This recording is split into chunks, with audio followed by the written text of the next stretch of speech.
भाषा केंद्र 20 साल पहले शुरू हुई। एक संस्था लोगों की जो अभिव्यक्ति है, हर प्रकार की अभिव्यक्ति है,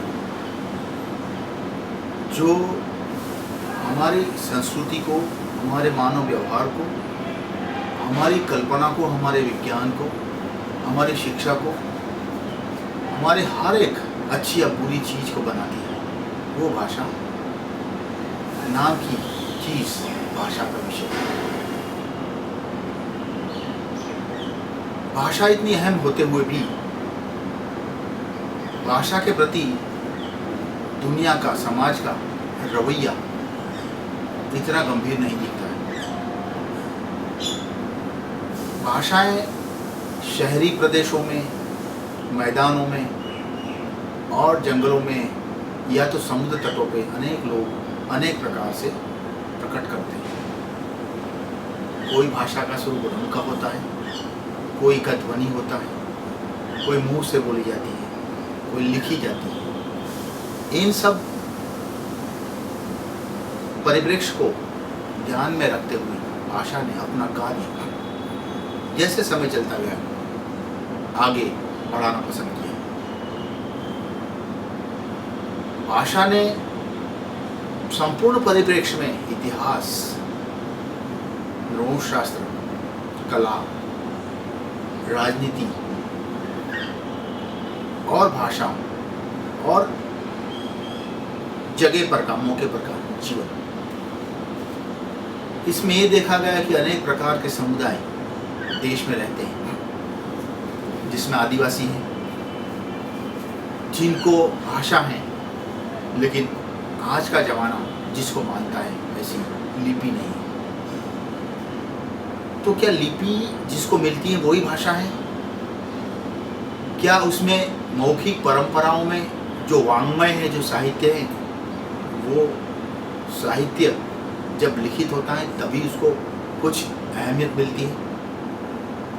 भाषा एक ऐसी हमारी चेतना की पैदाइश है, हमारी चेतना का जो आयाम है, जो हम पैनी दृष्टि से देखें तो मालूम होता है कि वो हमारे जीवन का कार्य, हमारे जीवन का कारण और हमारे जीवन का मूल हेतु भी है।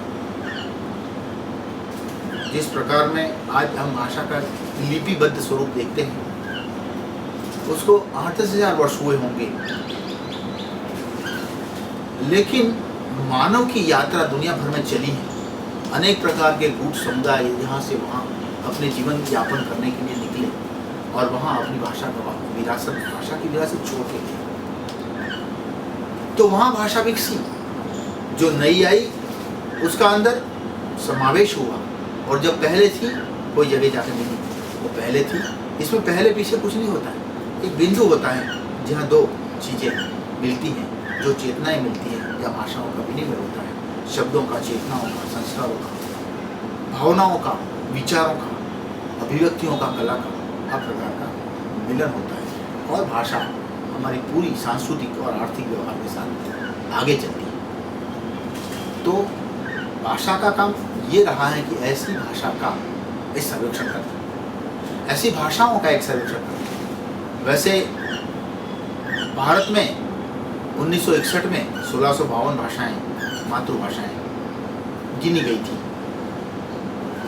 1961 के बाद आज 2012 की स्थिति में देखें, 3 साल पहले की स्थिति को देखें, तब से और तब के समय के बिंदु पर भाषा की जो स्थिति है उसका चित्र, मानचित्र निकालने की कोशिश भाषा केंद्र ने डॉक्टर गणेश देवी के अध्यक्षता में कार्य आरंभ किया। देश के जितने भी राज्य हैं, जितने भी केंद्र शासित प्रदेश हैं, वहाँ जितनी भाषाएं बोली जाती हैं, वो सब भाषाओं का 2012 की स्थिति में जो चित्र मिलता है वो वर्णित किया गया peoples linguistic survey of India में। इसमें ये जन समुदाय कहाँ रहते हैं, वो कितनी तादाद संख्या में है, वो अपना कैसे इतिहास आज तक रखे हुए हैं, उनकी स्मृति का जो इतिहास है वो क्या है, मौखिक परंपरा का, वो सब इसमें आएगा, आता है, आया है। आगे चल के ये भाषाएं कौन से वर्तमान भाषा शास्त्रीय दृष्टि से कौन से भाषा कुल में आती हैं, भाषा की फैमिली में आती हैं, वो भी बताया गया है। भाषा के विशिष्ट प्रदेशों के शब्द, मतलब शब्द जो होते हैं, समझो कि किसानी हो रही है, व्यापार हो रहा है, शिक्षा हो रही है, इंडस्ट्री हो रहा है, सभी क्षेत्रों के लिए जो भी शब्द उस भाषा में प्रयोग किए जाते हैं उसका वर्णन किया जाता है। रंगवाचक शब्द, दुनिया के प्रति जो दृष्टिकोण है उसको बताने वाले कुछ शब्द, और व्याकरण का, उस भाषा का जो व्याकरण है उसका भी वर्णन उसमें किया गया है। तो जैसे आधुनिक भाषा विज्ञान भाषा के प्रति देखता है, उस प्रकार से कुछ ही अंशों में वहाँ देखा गया है। क्योंकि भाषा मानती है, भाषा संस्था, तो भाषा के मूल में ये दृष्टि रही है, ये दर्शन रहा है कि भाषा बोलने वाले लोगों से व्याख्यायित होती है। जो समुदाय कहता है कि ये मेरी भाषा है, वही भाषा है। ऐसे नहीं होता कि कोई भाषा ऊपर से लगाई जाती है। तो भाषाओं की राजनीति में आज जो देश और दुनिया में चलता है, छोटी भाषाएं मरती रही है, बड़ी भाषाएं इन पर थोपी जा रही हैं। तो भाषाओं का मरना एक प्रकार की बहुत घोर और एक चेतना की इस प्रकार की हिंसा है, जिसमें अनेक समुदाय बेगुनाह मारे जाते हैं, क्योंकि इनके पास अभिव्यक्ति नहीं होती, इनके पास राजनीति के साधन नहीं होते, इनके पास ऐसे हैं कि वो हमारे पास जो हैं वो बताने की उनकी इच्छा तक नहीं होती है। क्यों नहीं इच्छा होती है? क्योंकि हमारी प्रभुधारा की इस प्रकार की स्थिति बनाई हुई है कि इसमें ज़्यादा छोटी भाषाओं को, या तो जंगलों में रहने वाले समुदायों की भाषाओं को बहुत जगह हम नहीं देते। उन भाषाओं में शिक्षा नहीं होती है, उन भाषाओं की कला को कला नहीं मानते हैं, उन भाषा की मौखिक परंपरा को साहित्य नहीं मानते हैं। उनके प्रति जो रवैया समाज का जो है, वो रवैया एक प्रकार का कुछ पूर्वग्रह और कुछ हद तक घृणा से है। और उसके कारण हम आज कह रहे हैं कि शिक्षा प्रणाली बिगड़ रही है। आदिवासियों की भाषा में शिक्षा नहीं होने के कारण आदिवासी बच्चे स्कूल छोड़ रहे हैं।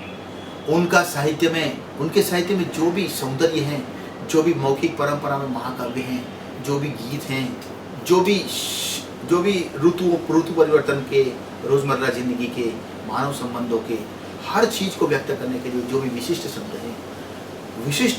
शब्द हैं जो पुराने जमाने की उनकी विरासत हैं, लेकिन वो वैसे ही मरे जा रहे हैं, क्योंकि इनको शिक्षा का, कला का, मानवीय कोई गौरव अब तक समाज व्यवस्था में मिल नहीं रहा है। दुनिया भर की आदिवासी भाषाओं की यही स्थिति रही है। इसमें घुमंतुओं की जो भाषाएं हैं वो भी देखने लायक है।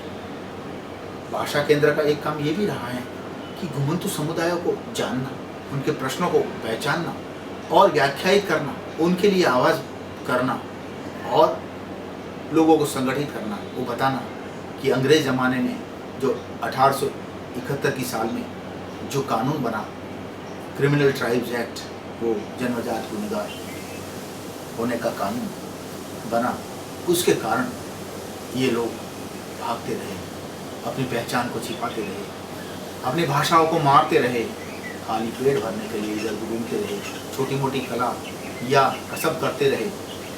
ये 200 के आसपास जनजातियाँ घुमंतुओं के आज भी देश में हैं, जैसे कि जंगलों में रहने वाली आदिवासियों की जातियाँ हैं, उस प्रकार से ये जातियाँ हैं। तो जिनको शहरों में, न जंगलों में, न शहरों में या न मैदानों में रहने की जगह है, इनको शहरों की कगार में या तो गाँवों के किनारों में इनको रहना पड़ता है। न जमीन, न शिक्षा, न मताधिकार, न मानवीय गौरव, न कोई कुछ प्रकार की स्थिति जिसमें उनको जीने का कुछ हौसला बढ़ सके। ऐसे 7 करोड़ से भी ज़्यादा लोग आज देश में रह रहे हैं, जो 200 के आसपास जनजातियाँ हैं। उनके लिए भाषा ने भी काम किया। भाषा ने देश भर में मीटिंग लगाई। महाश्वेता देवी गणेश देवी, लक्ष्मण गायकवाड़, हम सब ने मिलके देश के कई भागों में प्रवास किया, लोगों को बताने की कोशिश की कि ये जो घुमंतु समुदाय है उनके प्रति समाज का रवैया क्या है। हमें संवेदनशील होने की जरूरत है। जो तंत्र हैं, शासन हैं और बृहद समाज हैं, उनको समझाने की पहली बार शायद आज़ाद भारत में कोशिश हुई, जिसके कारण सरकार ने, केंद्र सरकार ने एक एडवाइजरी ग्रुप बनाया और इसमें ये जन समुदाय कहाँ रहते हैं, कितनी तादाद में हैं, क्यों इनको घुमंतु कहा जाना चाहिए, क्यों घुमंतु हैं वो, तो इनकी विरासत क्या है, उनके पेशे धंधे क्या हैं, जीने के आधार क्या हैं, वो सब का ब्यौरा वहाँ दिया गया। उनकी जीवन की मूलभूत समस्याएं, अनेक प्रकार की समस्या है, वो समस्याओं को एड्रेस करने का, समझ करने का प्रयत्न किया गया और एक रिपोर्ट भी बनी जो केंद्र सरकार को 2006 में पेश की गई। तब से वो रिपोर्ट वहीं की वहीं है। लेकिन ये समुदाय इस प्रकार की जो समाज की और शासन की जो वृत्ति है, जो अनभिज्ञता है, जो देखना इस और देखना ही नहीं चाहते हैं, उसको सोचे बिना वो समाज आगे बढ़ रहा है। अपना जो भी आर्थिक सामाजिक जीवन जीना है वो जी रहे हैं। जैसे कि एक कलाकार ऊपर आसमान नीचे धरती के नीचे कैसे कल्पना करता है और कल्पना में जी लेता है, वैसे ये समुदाय जी लेते हैं। इनकी कोई ज़्यादा अभ्यास करने की आज तक भारत के स्वतंत्रता के बाद के इतिहास में कोई प्रवृत्ति नहीं हुई है। भाषा ने शायद पहली बार इन समुदायों के लिए ऐसा काम किया जो शासन का। घुमंतुओं के लिए जो सांस्कृतिक और कला की विरासत रखते हुए हैं, हर एक व्यक्ति कुछ न कुछ करके कला में, कसब में कोई न कोई चीज़ बना करके, कोई न कोई अभिव्यक्ति करके अपनी पेट की भूख मिटा लेता है। ऐसा घुमंतु जो देश में हमें देखने मिलता है, उनके लिए भाषा ने कलेश्वरी मेला भी शुरू किया है पिछले 20 सालों से, जो महाशिवरात्रि के रोज़ लगता है, जिसमें सैकड़ों घुमंतु कलाकार आते हैं देश भर से, आदिवासी कलाकार आते हैं और बृहद समाज के अनेक लोग, हजारों लोग वहाँ आते हैं। इससे माध्यमों में कुछ इनका कुछ जगह बना है, लेकिन इनको न्याय पाने के लिए और भी जूझना होगा, क्योंकि ये भूमंडलीकरण के और औद्योगिकरण के, उदारीकरण के ज़माने में जब हम छोटी छोटी चीज़ों में भी विदेशों का पैसा इधर इनवाइट कर रहे हैं, तो ये छोटे छोटे समुदाय अपने छोटे छोटे कामों के लिए जो भी जिंदगी जी रहे हैं करने के लिए, इनकी जो आजीविका है उन पर भी बहुत टेंशन, मुश्किलें आने वाली हैं, ऐसा मुझे दिख रहा है। तो ऐसे वक्त में आशा चाहती है कि कोई एक ऐसा नेटवर्क बनाया जाए जिसके कारण इनके न्याय के लिए, मानव अधिकारों के लिए कुछ आवाज़ बुलंद हो सके। भाषा केंद्र ने एकेडमी बनाई जिसमें जो बच्चे शाला से ड्रॉप आउट हो जाते हैं, जो पुश आउट हो जाते हैं, जो शालाओं में माता पिताओं के स्थलांतर के कारण जा नहीं सकते हैं, उन बच्चों के लिए उनकी आदिवासी भाषाओं में ही शिक्षा देना शुरू किया 10 साल पहले।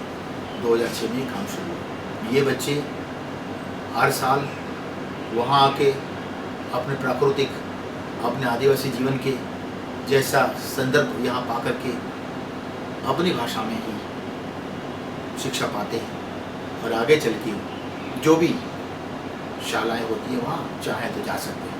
ये शाला आदिवासियों की अनेक भाषाओं में प्रयोग भी कर रही है। प्रयोग इसलिए कर रही है कि आज के ज़माने में भाषाएं सिकुड़ रही हैं। एक भाषा एक ऐसा आधिकारिक स्वरूप ले ली है जिसमें छोटी भाषाओं का जगह नहीं रहता, और मानव के बीच में भाषाओं के आदान प्रदान और प्रत्यायन न होने के कारण जो जो असहिष्णुता पैदा होती है, ज्ञान का फैलाव होता है, ज्ञान नहीं बढ़ने से, उसको कैसे एड्रेस किया जा सके, इसका प्रयोग आदिवासी अकेडमी की शाला, वसंत शाला में किया जाता है।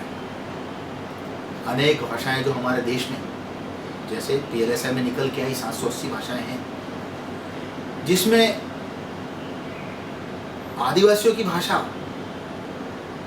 भी 300 से भी ज़्यादा है। तो इन सब भाषाओं को अगर शिक्षा का माध्यम बनाया जा सके तो कितना अच्छा ये भाषा का विचार रहा है। क्योंकि जो बड़ी भाषाएं होती हैं वो मर के तो कोई हिंदी में, कोई अंग्रेजी में वैसे ही जा रहे हैं, लेकिन जो छोटे समुदाय की भाषा, जो द्रविडियन समुदाय की भाषाएं, इंडो आर्यन कुल की भाषाएं जो आदिवासियों की हैं, देश के अनेक राज्यों में जो भीली, सांथाली, गोंडी और द्रविडियन, इंडो यूरोपियन से मिलके जो भाषाएं बनती हैं, वो भाषाओं का स्वरूप बनी थी कभी, आज भी जिंदा है।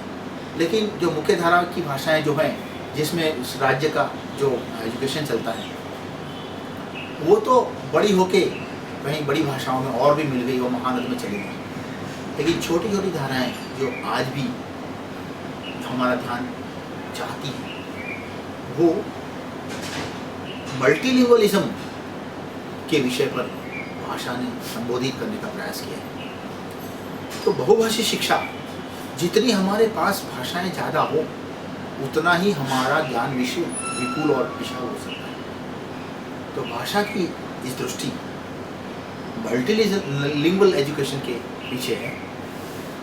ऐसा माना जाता है कि कुछ भाषाएं निर्बल हैं, कुछ भाषाएं सबल हैं।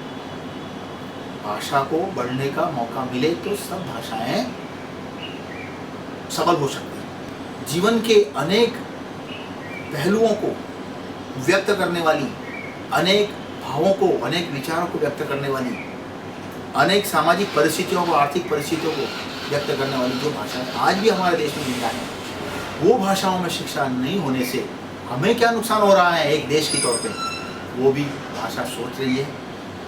देश को अगर लोकतंत्र बनाना है तो भाषाओं का लोकतंत्र भी बनाना होगा। शिक्षा में भाषाओं का लोकतंत्र होने से हम ये चाहते हैं कि हमारी मानवता का, हमारे देश की सीमाओं का विकास होगा, जिसके कारण हम एक दूसरे के प्रति अज्ञान से, पूर्वाग्रह से, द्वेष से नहीं देते। भाषा ने समय समय पर जो अनेक सोच की, जो भाषा की नींव में गणेश देवी ने रखी हैं, वो नींव